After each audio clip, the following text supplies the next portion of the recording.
நாடெங்கும் கிளர்ந்து எழுந்த மாணவர்கள் போராட்டம் வெற்றி. பதவியை ராஜினாமா செய்தார் மத்திய கல்வி அமைச்சர் தர்மேந்திர பிரதான். யாருக்குமே அடங்காத மோடிஜியவே அடங்கி அடிப்பணையை வச்சிருக்காங்க இளைஞர்கள்.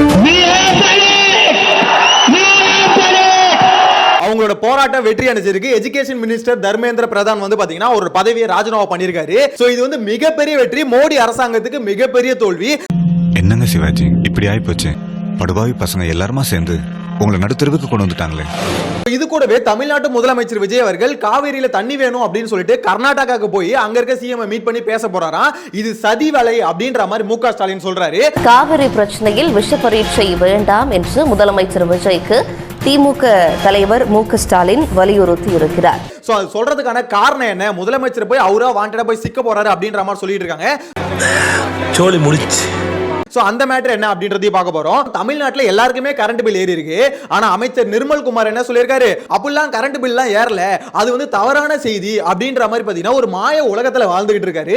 மின் கட்டண கணக்கீட்டில் எந்த குளறுபடியும் இல்லை என மின்சாரத்துறை அமைச்சர் சிடிஆர் நிர்மல்குமார் கூறியுள்ளார். நெக்ஸ்ட் பிஜேபி கூட சீமான் கூட்டணி வைக்க போறாரு அப்படின்ற மாதிரி நேத்துல இருந்து அடிச்சு விட்டுக்கிட்டு இருக்கானுங்க. மாப்பிள்ளை சீமான் உள்பட எல்லாரும் இங்க இருக்கிறாங்க. ஒரு 2 மாசத்துக்கு முன்னால் அந்த மேடை இதே மாதிரி இருந்த நிலைமை என்ன இருக்கும் தமிழ்நாடு? அது என்ன மேட்டர் அப்படின்றதையும் பார்க்க போறோம். இது எல்லாத்தையும் டீடைலா பார்க்கலாம். சேனலை ஃபர்ஸ்ட் டைம் பாத்தீங்கன்னா சப்ஸ்கிரைப் பண்ணிட்டு வீடியோ லைக் பண்ணி வச்சுக்கோங்க. ஒன் பை ஒன்னா பார்த்தலாமா? ஃபர்ஸ்ட் ஆஃப் ஆல் பிரதமர் மோடியை யாருமே அசைச்சு பார்க்க முடியாது, ஆட்ட முடியாது அப்படின்ற மாதிரி பாத்தீங்கன்னா சொல்லிட்டு இருப்பாங்க. ஓ அப்படியா விஷயம்? ஆனா அப்பேற்பட்ட மோடிஜியவே மண்ணக்கவ வச்சிருக்காங்க இந்திய இளைஞர்கள் அப்படின்ற மாதிரி தான் சொல்லணும். காக்ரோச் ஜனதா பார்ட்டி அப்படின்னு இந்த அமைப்பை வந்து ஸ்டார்ட் பண்ணும்போது சோசியல் மீடியால எல்லாமே வந்து சிரிச்சாங்க. ஒரு சிரிக்கிற விஷயமா இருந்தது. என்னடா இது இன்ஸ்டாகிராம்ல வந்து 18 மில்லியன் 20 மில்லியன் ஈஸியா போய் டக்கு டக்குன்னு ரீச் ஆகுது, இந்தியா ஃபுல்லா யங்ஸ்டர்ஸ் எல்லாம் இந்த பேஜ் அந்த அளவுக்கு ஃபாலோ பண்ணிட்டு இருக்காங்க அப்படின்ற மாதிரி ஒரு விஷயம் போயிட்டு இருந்தது. ஆனா அந்த ஒரு அமைப்பு மூலமா மத்திய அரசையே மிரட்ட முடியும், அவங்களையே அடிப்படையை வைக்க முடியும் அப்படின்ற மாதிரி யங்ஸ்டர்ஸ் நிரூபிச்சு காமிச்சிருக்காங்க.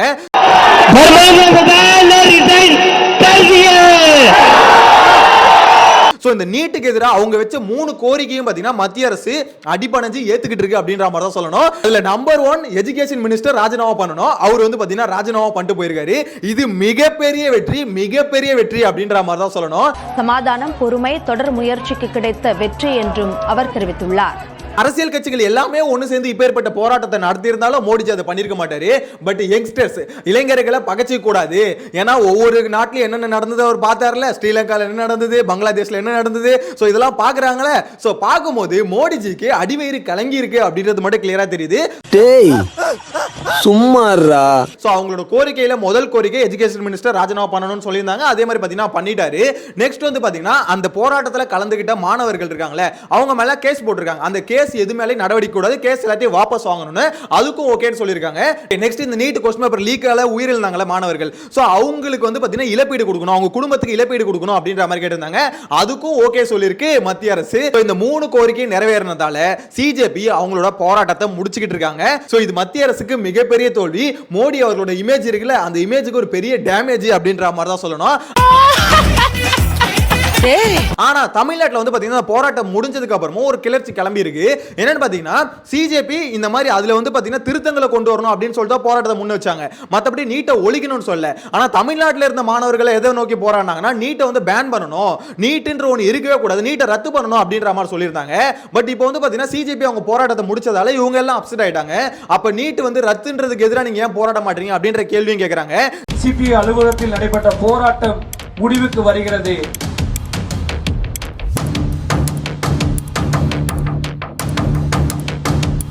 இந்த சிஜேபி எங்களை நம்ப வச்சு ஏமாத்திருச்சு. ஏன்னா தமிழ்நாடு சிஜேபி என்னன்னு சொல்லிட்டு போராட்டத்தை கூட்டாங்க, நீட்டை வந்து ரத்து பண்ணணும் அப்படின்ற மாதிரி தான் பேனர் எல்லாம் வச்சிருந்தாங்க. அதனால தான் எல்லாரும் வந்திருந்தோம். ஆனா இப்போ என்ன பண்றாங்க, அவர் ராஜினாமா பண்ணதுக்கு அப்புறம் போராட்டத்தை முடிச்சுக்கிட்டாங்க. அப்ப நீட் ரத்து அதுதான் நிரந்தர தீர்வு. தமிழ்நாட்டு யங்ஸ்டர்ஸ் வந்து அப்பத்துல இருந்து கோரிக்கை நீட் ரத்து தான், எங்களை அம்போன்னு ஏமாத்திட்டு போயிட்டீங்களா அப்படின்ற மாதிரி இங்க இருக்க இளைஞர்கள் வந்து கேள்வி கேட்டுக்கிட்டு இருக்காங்க.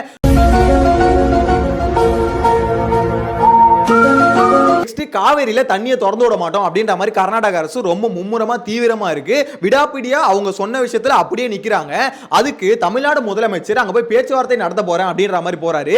அதுலயே ஒரு பெரிய கொஸ்டின் மார்க் இருக்குது. பேச்சுவார்த்தை நடத்துறதுக்கு நல்ல பேச்சு திறமை உள்ளவங்க தானே போனோம், தலைவர் ஸ்கிரிப்டை பார்த்தானே படிப்பார், இவர் எதுக்கு போறாரு அப்படின்ற ஒரு கேள்வி இருக்கு. இருந்தாலும் அது ஒரு பக்கம் இருக்கட்டுமே. காவேரி பிரச்சனையில இந்த பேச்சுவார்த்தைகள் நமக்கு எந்த பலனையும் கொடுத்ததில்லை. அப்படியே ஒரு பேச்சுவார்த்தை நடத்த போனாலும் அதுல ஏதாவது யூஸ் இருக்கா அப்படின்ற மாதிரி பாத்தீங்கன்னா ஒரு யூஸும் இல்ல. ஏன்னா பேச்சுவார்த்தை நடத்தாம இல்ல. எத்தனையோ வருஷமா தமிழ்நாடு கவர்மெண்ட்டோ கர்நாடகா கவர்மெண்ட்டோ பேச்சுவார்த்தை பல வருஷமா நடத்திட்டாங்க. நடத்தி ஒன்னும் பிரயோஜனம் இல்ல. பல பேர் உயிரை விட்டுருக்காங்க. அது எதுவுமே வேலைக்கு ஆகல அப்படின்னு சொல்லி தான் கோர்ட்டுக்கு போனது. பல கட்ட கேஸ் நடந்து கடைசியில நம்மளுக்கு இத்தனை டிஎம்சி கொடுக்கணும் அப்படின்ற மாதிரி ஆர்டர் சுப்ரீம் கோர்ட் போட்டிருக்கு. அந்த கோர்ட் ஆர்டரை அவங்க ஃபாலோ பண்ண மாட்டாங்க கர்நாடக அரசு. சோ நீங்க என்ன பண்ணணும், மத்திய அரசுக்கு பிரஷர் கொடுக்கணும், மோடி அரசாங்கத்துக்கு பிரஷர் கொடுக்கணும். பிரஷர் கொடுத்து இங்க கோர்ட் ஆர்டர் அவங்க ஃபாலோ பண்ணல அப்படின்ற மாதிரி தான் நீங்க போனோம். அதை விட்டுட்டு இப்ப எதுக்கு பேச்சுவார்த்தைக்கு போறீங்க அப்படின்ற மாதிரி கேக்குறாங்க. மு.க. ஸ்டாலின் என்ன சொல்லியிருக்காரு, இது ஒரு சதி வலை, கர்நாடக அரசு ஒரு வலையை விரிக்குது, அதுல முதலமைச்சர் விஜய் போய் உழக்கூடாது அப்படின்ற மாதிரி சொல்லியிருக்காங்க. அது உண்மையானு கேட்டீங்கன்னா உண்மை.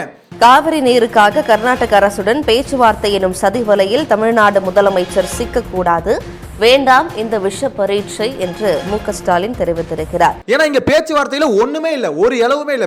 போய் அங்க நின்னா என்ன பண்ணுவாங்க, கர்நாடகா சீஃப் மினிஸ்டர் சிவகுமார் இருக்கார்ல, அவரோட பெரிய அரசியலே காவிரி தான். சோ அந்த தண்ணி பிரச்சனை தான் அவரோட பெரிய அரசியல். அவர் வந்ததுல இருந்தே சொல்லிக்கிட்டு இருக்காரு, நாங்க தண்ணி திறந்து விட முடியாது, தண்ணி திறந்து விட முடியாது அப்படின்ற மாதிரி. முதலமைச்சர் விஜய் ஆட்சிக்கு வந்ததுக்கு அப்புறம் அவர் என்ன தெரியுமா சொன்னாரு, நாங்க ஸ்டாலின் டிஎம்கே இருக்கும் போது கொஞ்சம் குறைச்சல் கொடுத்தாங்க மேகதாது அணை கட்டுறதுக்கு, இப்ப விஜய் வந்துட்டாரு எங்களுக்கு பிரச்சனை இல்ல அப்படின்ற மாதிரி சொன்னாரு. ஆக்சுவலா லிட்டரலா கலாச்சு விட்டுருந்தாரு. சோ இப்ப அப்பேற்பட்ட முதலமைச்சரை நம்ம முதலமைச்சர் போய் பார்த்து பேச்சுவார்த்தை நடத்தி அவர் பேச்சு திறமையால சொற்பொழிவு ஆற்றி அவருடன் தண்ணி வாங்கி வந்துறேன் அப்படின்ற மாதிரி போயிருக்காரு. இப்ப போனா என்ன நடக்கும் அப்படின்ற மாதிரி கெஸ் பண்றாங்கன்னா, முதலமைச்சர் விஜய் போய் பேசுறாருன்னு வைங்களேன், பேசினா என்ன பண்ணுவாங்க, ஒரு குறிப்பிட்ட டிஎம்சி தண்ணி கொடுப்பாங்க, ஒரு 10 15 இல்ல 30 டிஎம்சி தண்ணியோ பாத்தீங்கன்னா விடுறாங்கன்னு வச்சுக்கோங்களேன், அட திறந்து விடுறாங்கன்னு வச்சுப்போமா, அது உபரி நீரை திறந்து விடுறாங்கன்னு வச்சுப்போமே. அப்படி திறந்து விட்டா முதலமைச்சர் விஜய் இங்க என்ன உருட்டுவாரு, நாங்க வெற்றி, நாங்க முதலமைச்சர் விஜய் போயிட்டு அங்க பேசி தண்ணியை வாங்கிட்டு வந்துட்டேன் அப்படின்ற மாதிரி சொல்லுவாரு. அது இல்ல சார் வெற்றி, அப்படி மட்டும் உருட்டிடாதீங்க. ஆக்சுவலா நம்மளுக்கு இத்தனை டிஎம்சி கொடுக்கணும் அப்படின்ற மாதிரி கோட் ஆர்டர் இருக்கு. 172 டிஎம்சி நம்மளுக்கு வரணும். சோ அந்த டிஎம்சி தண்ணி வாங்கி கொடுக்கறது உங்க வேலை, அது கொடுக்க வேண்டியது அவங்க கடமை, அது கேட்க வேண்டியது நம்ம உரிமை. சோ அதை நீங்க பண்ணணும். ஏன்னா நம்மளுக்கு கோட் ஆர்டர் இருக்கு சார், சுப்ரீம் கோர்ட் ஆர்டர் போட்டிருக்கு, தமிழ்நாட்டு விவசாயிகளுக்கும் தமிழ்நாட்டோட குடிநீர் தேவைக்கும் எல்லாத்துக்கும் நீங்க தண்ணியை திறந்து விட்டு தான் ஆகணும் அப்படின்ற மாதிரி. அதை கெத்தா தைரியமா கேட்டு வாங்கணும். சென்ட்ரல் கவர்மெண்ட் பிரஷர் போடணும். நீ நடக்கலாம் பாருங்க, அங்க கர்நாடக முதலமைச்சர் ஒரு டம்ளர்ல தண்ணி எடுத்து கொடுப்பாரு. தரவே மாட்டேன்னு சொன்ன காவிரி நீரை கர்நாடகாவே போய் சம்பவம் பண்றதா சம்பவக்காரன். அவன் சம்பவம் பண்றல, சம்பவம் பண்ற ரெக்கார்ட் வைக்கிறவன் பாத்தீங்களா, அவங்க இடத்துக்கு போய் தண்ணி கொடுத்தாங்க, தண்ணி குடிக்க மறுத்துட்டாரு. என் மக்களுக்கு தண்ணி கொடுத்தாதான் நான் இந்த தண்ணி குடிப்பேன்னு சொன்னாரு. இது நடக்கும், இல்ல ஸ்கிரிப்ட் இருக்குங்க, செய்தியில வரும். இங்க தமிழ்நாட்டுல இருந்து உற்பத்தி பண்ற மின்சாரத்தை கர்நாடகாக்கு நம்ம கொடுக்குறோம்ல, நம்ம மட்டும் இழுச்சு வாங்கி இங்க இருக்கிற எல்லாத்தையும் கொடுக்கணும். ஆனா அங்க இருந்து வர தண்ணியை நம்மளுக்கு கொடுக்க மாட்டாங்களா? சோ அது கொடுத்து தான் ஆகணும். அதை மத்திய அரசு பிரஷர் பண்ணுங்க, மோடிஜியை பிரஷர் பண்ணுங்க, மோடிஜி ஏன் கொடுக்க மாட்டீங்க அப்படின்ற மாதிரி கேளுங்க.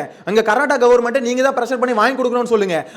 அங்க இருக்கிற கவர்மெண்ட் யாரு, காங்கிரஸ் கவர்மெண்ட். காங்கிரஸ் யார் கூட கூட்டணியில இருக்கு, உங்க கூட தானே கூட்டணியில இருக்கு. ராகுல் காந்தி உங்க ஃப்ரெண்டு தானே ஜி, ராகுல் காந்தி இங்க சொன்னா கேப்பார் தானே ஜி. உங்க ஃப்ரெண்டு கிட்ட சொல்லுங்க, உங்க கூட கூட்டணியில வச்சு அமைச்சரவையில காங்கிரஸுக்கு பாத்தீங்கன்னா இடத்தை கொடுத்துருக்கீங்க. சோ அப்படி இருக்கும்போது காங்கிரஸ் இந்த அளவுக்கு தூக்கி பிடிச்சு உமா கொடுக்குறீங்க. அப்படி இருக்கிற காங்கிரஸ் கேட்டு, எப்பா உங்க ஆட்சி தான் அங்க நடக்குது, ஒழுங்கா தண்ணியை திறந்து விட சொல்லுங்கப்பா அப்படின்ற மாதிரி ராகுல் காந்தி கிட்ட சொல்லுங்க. திமுகவும் இதே அளவு தான் பண்ணும், காங்கிரஸ் கூடயே வச்சுக்கும். அங்க காங்கிரஸ் கவர்மெண்ட் தான் இருக்கும். அங்க இருக்க காங்கிரஸ் கவர்மெண்ட் கிட்ட பேசி அவங்க கிட்ட தண்ணி வாங்கி கொடுக்க முடியுமான்னு கேட்டா கொடுக்க முடியும். ஆனா அதை பாத்தீங்கன்னா பண்ண மாட்டாங்க. கேட்டா தமிழ்நாடு காங்கிரஸ் வேற, கர்நாடகா காங்கிரஸ் வேற, சென்ட்ரல் காங்கிரஸ் வேற. என்னடா இது, ஒரு கட்சி எல்லா இடத்துலயும் இருக்குன்னா கட்சியோட தலைமை ஒண்ணு தானே, தலைமை ராகுல் காந்தி தானே, அவர் சொன்னா கேட்பாங்க தானே. அட வெக்கம் கட்டுவீங்களா, இதுக்கு எதுக்குடா வெள்ளையங்கிலி மாலைன்னு.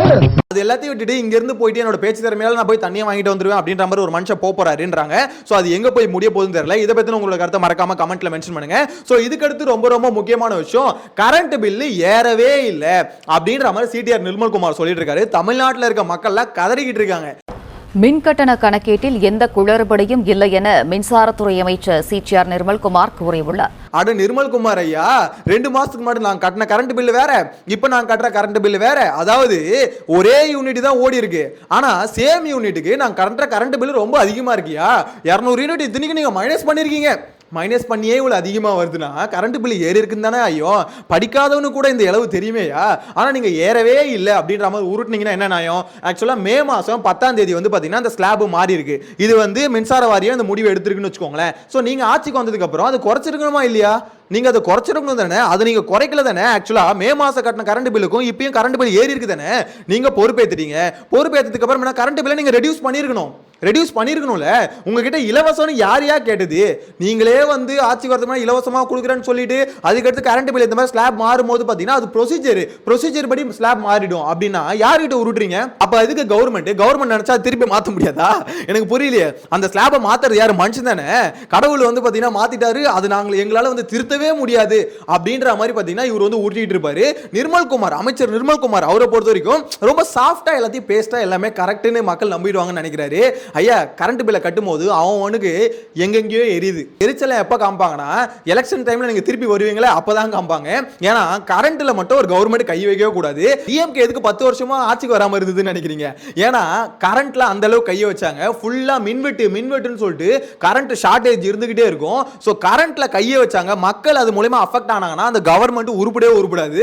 அந்த அளவுக்கு மக்களோட பேசிக் நீங்க கை வைக்கிறீங்கன்னு அர்த்தம். அதுல வந்து நீங்க சார்ஜஸ் ஏத்துனீங்கன்னா எல்லாருமே அஃபெக்ட் ஆவாங்க. ஆக்சுவலா எல்லா விலைவாசியுமே ஏறும். கண் முன்னாடி வந்து கரண்ட் பில் ஏறி இருக்கு, ஏர்லன்னு இந்த மனுஷன் உருட்டிட்டு இருக்காரு. எல்லாரும் என்ன ஏமாத்துறாங்க. தயவு செஞ்சு நீங்க 200 யூனிட் ஃப்ரீயா கொடுக்குறீங்களா, அது எல்லாத்தையும் கேன்சல் பண்ணிட்டு ஒழுங்கா பழைய ஸ்லாபுக்கு நீங்க கொண்டு வந்தா அதுவே போதும். ஏன்னா நீங்க 100 யூனிட் எக்ஸ்ட்ரா கொடுக்குறன்ற பேர்ல இன்னும் கரண்ட் பில் எங்களுக்கு எக்ஸ்ட்ரா தான் வருது. அது வேணாம், எங்களுக்கு பழைய ரேட்டுக்கே கொடுங்க. அந்த ரேட்ல கொடுத்தாலே கரண்ட் பில் கம்மியா தான் வரும். தயவு செஞ்சு கொஞ்சம் பார்த்து பண்ணுங்க சார் அப்படின்ற மாதிரி தான் சொல்ல தோணுது. அதை விட்டுட்டு எல்லாம் தவறான செய்தி அப்படின்ற மாதிரி உருட்டாதீங்க. சோசியல் மீடியால தவறான செய்தி வருதான், அவனுக்கு கட்டுறவனுக்கு தாங்க எரியும். என்னப்பா செய்யறது? விதி விளையாடுச்சுப்பா. நாயே, நீ விளையாண்டு போட்டு விதி மேல பழி போடுற, உன்னை அப்படியே குத்துறா. இதுக்கு அடுத்து ரொம்ப முக்கியமான விஷயம், சீமான் பிஜேபி கூட கூட்டணி வைக்க போறாரு அப்படின்ற மாதிரி நேத்துல இருந்து பாத்தீங்கன்னா ஒரு கும்பல் வந்து கிளப்பிக்கிட்டு இருக்கு. வேற யாரும் இல்ல, டிவிகே சார்ந்தவங்க தான் ஷேர் பண்ணிட்டு இருக்காங்க. நிறைய போஸ்ட் பார்க்க முடியுது. மாப்பிள்ளை சீமான் உள்பட எல்லாரும் இங்க இருக்கிறாங்க. அதாவது சீமான் வந்து சரத்குமாரோட பிறந்தநாள் விழாவில் போய் கலந்துக்கிட்டாருங்க. ஸோ அங்கே விழாவில் கலந்துக்கிட்டு பேசும்போது பார்த்தீங்கன்னா அவர் என் அண்ணன், அதே மாதிரி பிஜேபியோட நாயனார் நாகேந்திரன் இருக்கார்ல, ஸோ அவர் வந்து பார்த்தீங்கன்னா மாமா அப்படின்ற மாதிரி ஏதோ உறவு முறை வச்சு நார்மலாக பேசுவார்ல, அதே மாதிரி தான் இங்கேயும் பேசிட்டு இருந்தாரு. ஸோ இதுக்கடுத்து நாயனார் நாகேந்திரன் சொல்லும் போது என் மாப்பிள்ளை சீமா, அதுக்கடுத்து சரத்குமார், நாங்களாம் இதே மாதிரி 2 மாசம் முன்னாடி ஒன்னா இருந்தா எலெக்ஷன் ரிசல்ட் எப்படிலாம் இருந்திருக்கும், அதாவது மாறி இருக்கும்ல அப்படின்ற மாதிரி யோசிச்சு பாருங்க அப்படின்ற மாதிரிலாம் பேசிட்டாரு. ஸோ இந்த வீடியோலாம் எடுத்து போட்டு பார்த்தீங்களா இவங்களோட கூட்டணி இப்போ வெளிப்படையாக பேசிக்க ஆரம்பிச்சிட்டாங்க அப்படின்ற மாதிரி சில பாண்டாக்கள் வந்து பாத்தீங்கன்னா பேசிக்கிட்டு இருக்கு. அது எந்த பாண்டான்னு உங்களுக்கே தெரியும். சோ என்ன மேட்டர்னா, அதுக்கு அடுத்து பேச வந்த சீமான் அதுக்கு விளக்கமும் கொடுத்துட்டாரு. இங்க அரசியல் நிலைப்பாடு வேற, மனித வெறுப்பு வேற. நான் வந்து சரத்குமாரே அண்ணனா தான் பார்ப்பேன். அரசியல் ரீதியா அவருக்கு மாறுபட்ட கருத்து இருக்கலாம், ஆனா மனித வெறுப்பு இருக்கக்கூடாது. அவர் என் அண்ணன் தான், நான் தம்பி தான். சோ இப்படிப்பட்ட மனித பிணைப்புன்றது இங்க இருக்கு. எல்லாருமே தமிழ் தாயின் பிள்ளைகள் அப்படின்ற மாதிரி அந்த ஒரு எண்ணத்தில் தான் நான் பார்ப்பேன். இங்க அரசியல் நிலைப்பாடு மாறலாம், மனித வெறுப்பு இருக்கக்கூடாது அப்படின்ற மாதிரி பல ஸ்டேஜில் அந்த மனுஷன் பேசி விட்டாரு. இருந்தாலும் அப்பயும் ஒத்துக்க மாட்டானுங்க. இவர் அந்த ஸ்டேஜ்ல போய் சரத்குமாரை புகழ்ந்து பேசிட்டாரு, நாயனார் நாகேந்திரனை புகழ்ந்து பேசிட்டாரு. அதனால இவங்களுக்கும் பிஜேபிக்கு கூட்டணி வந்துரு. அதே மாதிரி போன மாசம் பாத்தீங்கன்னா திமுகவுக்கும் சீமானுக்கும் கூட்டணி நானுங்க, இப்ப பிஜேபிக்கும் சீமானுக்கும் கூட்டணின்றானுங்க. டேய், அந்த மனுஷனை எத்தனை கட்சி கூட கூட்டணி சேர்ப்பீங்க? என் அண்ணன் ஒரு கொள்கையை ஏற்று ஒரு அரசியல் கட்சியை சார்ந்து இருக்கலாம், என்னுடைய மாமா ஒரு கொள்கையேற்ற ஒரு அரசியல் கட்சியின் தலைவராக இருக்கலாம், நாங்கள் ஒரு கொள்கையை முன்வைத்து ஒரு அரசியல் இயக்கத்தை நடத்தி கொண்டிருக்கலாம். அரசியல் நிலைப்பாடு, கொள்கை, கோட்பாடு வெவ்வேறாக இருக்கலாம். ஆனால் நாங்கள் எல்லாம் ஒரு தாயின் பிள்ளைகள், தமிழ் தாயின் பிள்ளைகள் என்பதில் எவருக்கும் மாற்று கருத்து இருக்க முடியாது. ஆனா என்ன தெரியுமா கொடுமை, டிஎம்கேவும் இதே அளவு தான் பண்ணும். இப்ப டிவிகே பண்றதா டிஎம்கேவும் பண்ணும். என்ன பண்ணுவாங்கன்னா இவர் வந்து பிஜேபியோட பி டீம் அப்படின்ற மாதிரி ஒரு நரேட்டிவ் செட் பண்ணிக்கிட்டே இருப்பாங்க. ஆக்சுவலா அந்த மனுஷன் கட்சி ஆரம்பிச்சு இத்தனை வருஷத்துல எந்த கட்சி கூட கூட்டணி இல்லை. ஆனா மிச்ச எல்லா கட்சியும் பாத்தீங்கன்னா மாறி மாறி கூட்டணி வைப்பாங்க. நம்ம மக்கள் என்ன பண்ணுவாங்க, மாறி மாறி கூட்டணி வைக்கிற அந்த கட்சிகளை கூட நம்பிடுவாங்க. ஆனா கூட்டணியே வைக்காம கடைசி வரைக்கும் என்னோட அரசியல் நிலைப்பாடு இதுதான், நான் இதுல தோத்தாலும் பரவாயில்ல ஜெயிச்சாலும் பரவாயில்ல அதுலயே நிக்கிறேன் அப்படின்ற மாதிரி ஒரு மனுஷன் நிக்கிறாரு. அவர் மேல ஒரு ஃபேக்கா ஒரு நரேட்டிவ் செட் பண்றாங்க. இந்த ஃபேக் நரேட்டிவ் நம்ம மக்கள் வந்து நம்புறாங்க. ஆனா நிறைய கட்சிகள், ஏன் டிவிக்கே எடுத்துக்கோங்களேன், நான் தூய சக்தின்னு வந்துட்டு இப்ப டிஎம்கே கூட இருக்க மொத்த கூட்டணி கட்சியும் பாத்தீங்கன்னா சேர்த்துக்குச்சு. அது மாதிரி பிஜேபி கூட்டணியில இருந்த வின் பண்ண அதிமுக வந்தவங்களையும் சேர்த்துக்குச்சு. சோ அவங்க சொன்னதுல இருந்து எல்லாம் மாறிக்கிட்டே இருக்காங்க. மாறுற கட்சிகளை நம்புறானுங்க, மாறாம இருக்க கட்சிகளை வந்து பாத்தீங்கன்னா நம்ப மாட்டானுங்க. என்னம்மா நீங்க இப்படி பண்றீங்களாமா? தமிழ்நாட்டு மக்களோட மனநிலையை புரிஞ்சிக்கவே முடியல அப்படின்ற மாதிரி சொல்ல தோணுது. ஒரு ஃபங்க்ஷன்ல போயிட்டு அந்த மனுஷனை புகழ்ந்து பேசுனதுக்கு அவர் வந்து பிஜேபி கூட கூட்டணி அப்படின்ற மாதிரி நேத்துல இருந்து ஷேர் பண்ணிட்டு இருக்காங்க. எனக்கு தெரிஞ்சு சீமான் எப்படி தெரியுமா இருக்கணும், டைரக்டா போய் கூட்டணியே வச்சிடணும் அப்படின்ற மாதிரி தான் சொல்ல தோணுது. ஏன்னா கூட்டணி வைக்காம இத்தனை வருஷமா அந்த மனுஷன் தனியா நின்னு பார்த்துட்டாரு. நின்னும் என்ன சொல்லிட்டானுங்க, அவங்களோட பி டீம் இவங்களோட பி டீம் அப்படின்ற மாதிரி ஒரு மாதிரி கலப்பி விட்டுட்டு தான் இருக்கானுங்க. சோ அதுக்கு டைரக்டா போய் கூட்டணியே வச்சிருங்களேன், அவனுக்கு சொன்னது உண்மையாயிடும்ல. அப்ப வாயை போத்திக்கிட்டு இருப்பானுங்களே, அப்ப என்ன சொல்லுவானுங்க, பாத்தீங்களா இவ்வளவு நாள் கொள்கை கோட்பாடுன்னு பேசினாங்க, இப்போ வந்து பாத்தீங்கன்னா கூட்டணி வச்சிட்டாங்க, இவரு ஃபேக்குங்க. அப்ப விஜய் அவர்கள் என்னது தூய சக்தியா, கூட்டணி இல்ல இந்த கட்சிகள்லாம் ஊழல் சக்தி, இந்த கட்சிலாம் தீய சக்தி அப்படின்ற மாதிரி இஷ்டத்துக்குன்னு வாய்க்கிலேயே பேசிட்டு இப்ப அதே கட்சிகளை வந்து கூட சேர்த்து வச்சிட்டு இருக்காரு. அது வந்து நல்ல விஷயமா அப்படின்ற மாதிரி தான் கேட்க தோணுது. எனிவேஸ் உங்களோட கருத்துக்களை மறக்காம கமெண்ட்ல மென்ஷன் பண்ணுங்க. நெக்ஸ்ட் வீடியோல மீட் பண்ணலாம். டாடா பை பை.